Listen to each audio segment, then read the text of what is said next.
How many of you struggle with being patient?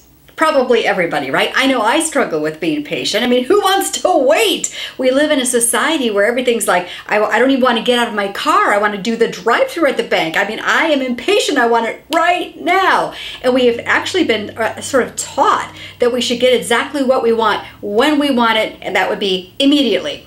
Well, in God's world, it doesn't always work that way. And so you might feel like you've been waiting patiently for a week for your husband to change, or you've been waiting 2 weeks for God to change your stubborn child, or maybe you're waiting patiently right now for your finances to turn around because you're really oppressed and struggling financially, and you've been praying. It's like, where is God? I've been praying for 3 whole weeks now, right? We get so impatient.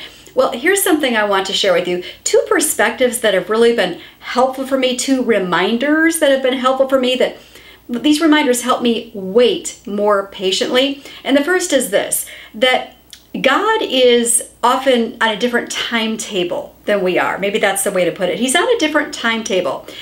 He sees the long range view. We just see right here and now. He sees how he's orchestrating all sorts of things to bring it together at just the perfect time. And often his timetable just takes a little bit longer because he's weaving all sorts of things together behind the scenes.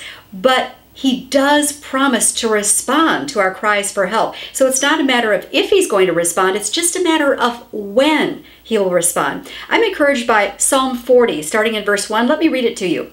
I waited patiently for the Lord. He turned to me and heard my cry. He lifted me up out of the slimy pit, out of the mud and mire. He set my feet on a rock and gave me a firm place to stand. He put a new song in my mouth. This is the promise of God, that he does hear us when we cry out. When we earnestly ask him to come to our rescue, he's on the case. But it might take a little longer than we had thought because he is weaving together things behind the scenes.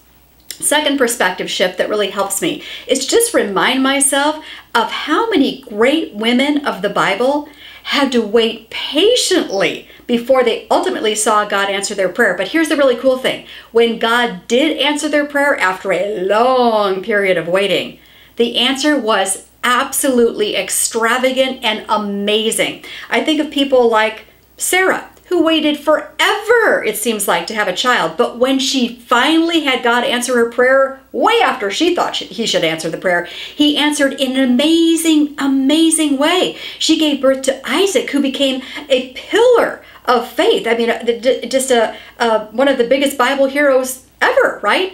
But she had to wait and wait and wait. I think of Rachel having to wait and wait and wait, but finally she gives birth to another Bible hero. I think of Hannah having to wait and wait and wait and wait and wait longer than I'm sure she thought she should, but then God answered it in the most amazing way. And she gives birth to Samuel, another Bible hero. So that helps me also to remember that, you know, maybe God has an even bigger blessing for those of you who have to wait for God to answer your prayer. So maybe there's actually a hidden blessing in the waiting.